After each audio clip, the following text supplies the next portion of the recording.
शिकस्त या वजह कोई और, अमरीकी तैयारा बरदार बहरी जहाज ईरान जंग छोड़कर वापस जाना शुरू हो गया। अमरीकी मीडिया ने दावा किया है कि अमरीकी तैयारा बरदार बहरी जहाज USS Gerald R Ford Iran जंग छोड़कर वापस बंदरगाह की तरफ जाना शुरू हो गया है। अमरीकी मीडिया के मुताबिक कबल अज़ीं खबर सामने आई थी कि अमरीकी बहरी बेड़े यूएसएस जेराल्ड आर फोर्ड में आग लग गई थी। यूएसएस जेराल्ड आर फोर्ड के मरकज़ी लॉन्ड्री एरिया में आग लगी और इसे बुझाने में 30 घंटों से ज़्यादा वक्त लगा। वाक़े में 2 अमरीकी फ़ौजी ज़ख्मी हुए थे। जहाज़ के इंजन को कोई नुकसान नहीं पहुंचा। अमरीकी अखबार का कहना है कि बहरी बेड़े में आग लगने से 600 से ज़ायद फ़ौजी अपने बिस्तरों से महरूम हो गए। यूएसएस जेराल्ड आर फोर्ड पर तकरीबन 4,500 अफराद का अमला तैनात है।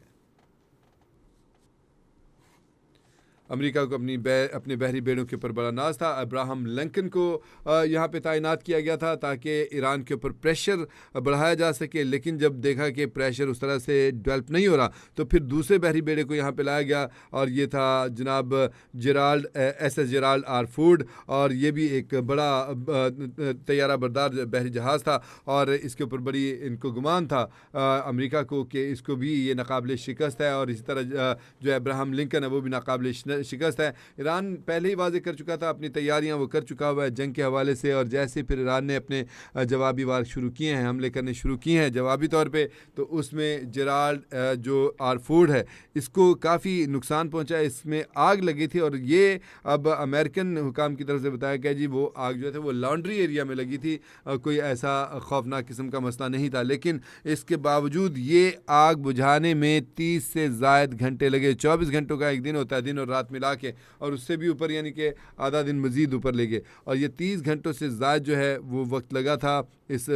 जो इनके बकौल मामूली सी आग थी उसको बुझाने में। और अगर ये शदीद आग होती तो फिर मेरे ख्याल में पूरा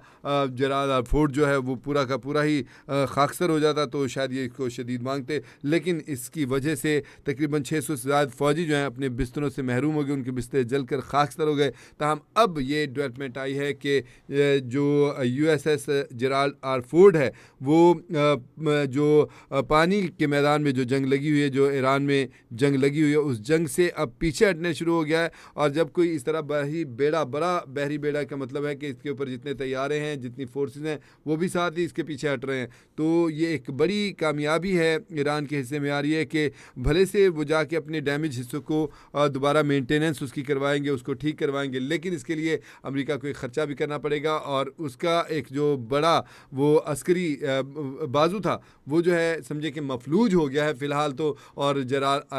आरएसएस फोर्ड जो है ये अब पीछे बंदरगाह की तरफ जा रहा है, वहाँ पे जाके अब ये कितना अरसा वहाँ पे लंगर अंदाज होता है, इसकी मेंटेनेंस का काम कितना लंबा होता है, मेंटेनेंस हो रही है या यहाँ से भाग रहा है, ये अभी कंफर्म होना बाकी है, क्योंकि फ़िलहाल तो वो बंदरगाह की तरफ जाता हुआ दिखाई दिया है। जब पहुँचेगा तो फिर पता चलेगा कि अगला असल में लाहा अमल इसका क्या होगा।